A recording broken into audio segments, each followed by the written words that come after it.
Alright guys, I am back with my review of American Horror Story Coven Episode 7, The Dead. And this one starts off with Kyle. It's a flashback, and he's at the tattoo parlor with some of his fraternity brothers. They're all getting tattoos. And then we see Kyle as he is now, the Frankenstein monster, still chained up in the greenhouse. And he looks at the body parts, and he sees the tattoos of his friends. That was a nice touch. I really like that. But then Zoe comes in with a gun, and she's going to kill him, put him out of his misery. But he snaps, grabs the gun from her, and he's about to kill himself, and she tries to stop him. So they get the gun, and Zoe throws it away. Then we see Queenie going to a fast food restaurant with Kathy Bates. Kathy says the other girls will never accept her because she's black, but they were actually joking around here. I thought it was a pretty cool scene. And then we see Madison, and she's thinking back to her old life and how she always tried to do things to numb the pain, take drugs, get drunk, and now that she's come back to life, she can't feel anything, and she just wants to feel pain. And Cordelia runs into her and touches her, and sees that Fiona killed Madison.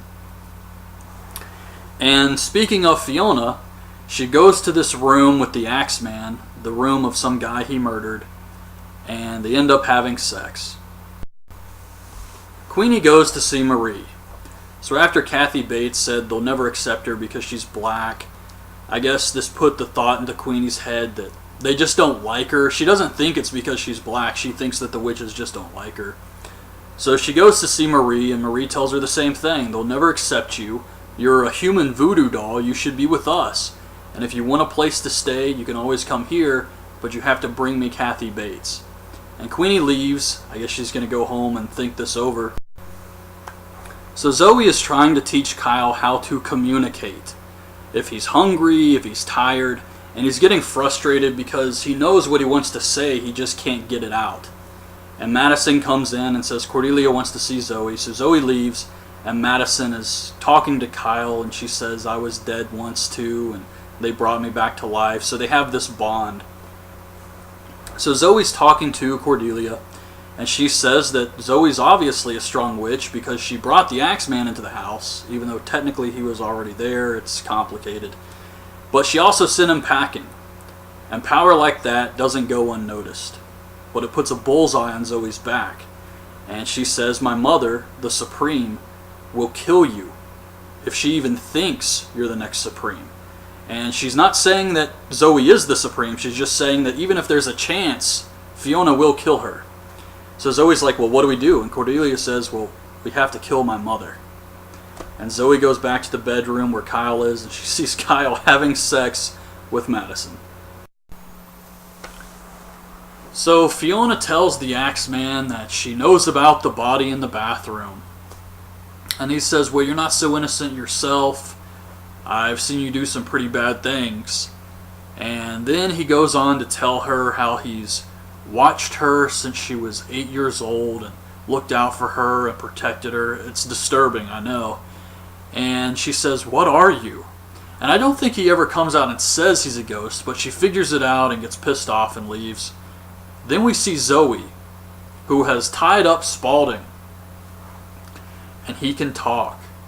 So she tells him that she found his tongue, cast a spell on it, and put it back in his head. And the tongue was still intact because it was enchanted. So now he can talk, and he has to answer any question she asks him with the truth. So she asks him, who killed Madison?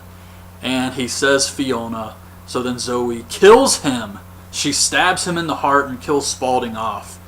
One thing I thought was kind of funny about this is Spaulding, he was tied up, but when his tongue was first enchanted, to protect Fiona, he cut his own tongue out. And here, even though he's tied up and can't cut his tongue out again, he could still bite it off. So he kind of chickened out towards the end there. Queenie asks Kathy Bates, what's the worst thing you've ever done? And Kathy Bates tells her how her husband had an affair with one of the slaves and got her pregnant. And Kathy Bates had the slave upstairs in her room, and she was putting on her makeup and asking the slave about her baby. And then she tells the slave that the makeup she's putting on, which is like her usual blood makeup, is the blood of her baby. And this causes the slave to jump out the window and kill herself. So Queenie's like, holy shit. Then we see Fiona, who's losing more of her hair because of the radiation, and she grabs a razor and she's about to shave her head, and then she hears saxophone music playing. Or we hear saxophone music playing, and she thinks back to the Axeman, and this causes her to stop. Madison goes to talk to Zoe about how she had sex with Kyle, and she basically tells Zoe, we can share him. You don't have to worry about killing him because he's already died once. So Zoe goes into the bedroom with Madison and Kyle, and it's implied that they have a threesome. I know, it's crazy. Then we see Fiona, who goes to this club the Axeman's playing at, and he finishes his set, and he's walking off stage, and he sees Fiona, so I guess she wants to continue seeing him, start a relationship with him or something. So Queenie takes Kathy Bates to get her hair done. She says she needs to change her hairstyle up and give her a more modern look. And Kathy Bates goes along with this, so they go to this hair salon, even though it's the middle of the night. And I guess this couldn't wait until morning. And of course, it's Marie's hair salon. So Queenie set Kathy Bates up here. The whole thing's a trap. Marie's there, her minions are there, and they put Kathy Bates in this dungeon. And Marie asks Queenie if she would like to make the first cut. Queenie says yes, and she goes towards Kathy Bates with this blade. And the last thing we see is Marie putting blood on her face like makeup, the same way Kathy Bates used to do.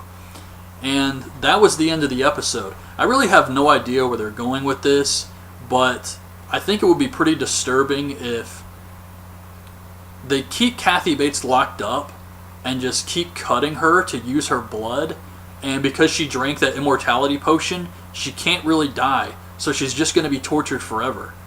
But one thing I do know about this show is it's pretty much been established that no one can die or at least stay dead in this universe. It's impossible. There's just way too many ways for them to bring you back to life. Even if all that's left of you is a head, they can still stitch some body parts to you, read a spell, and bring you back to life. Or Misty can bring you back to life. Or even if you do die and you're a ghost, there's a spell for that. They can read that spell and bring you back just like they did the Axeman. So no one can really die in this universe. But as far as the episode goes, I thought it was kind of an average episode. They did have some major stuff happen, like Spaulding died, Kathy Bates was captured by Marie, but it still felt kind of bland. Like, I didn't really get excited no matter what was happening in this episode. But anyways, that's my review. Hope you guys liked the video. Leave your thoughts on this episode in the comments, and thanks for watching. Bye.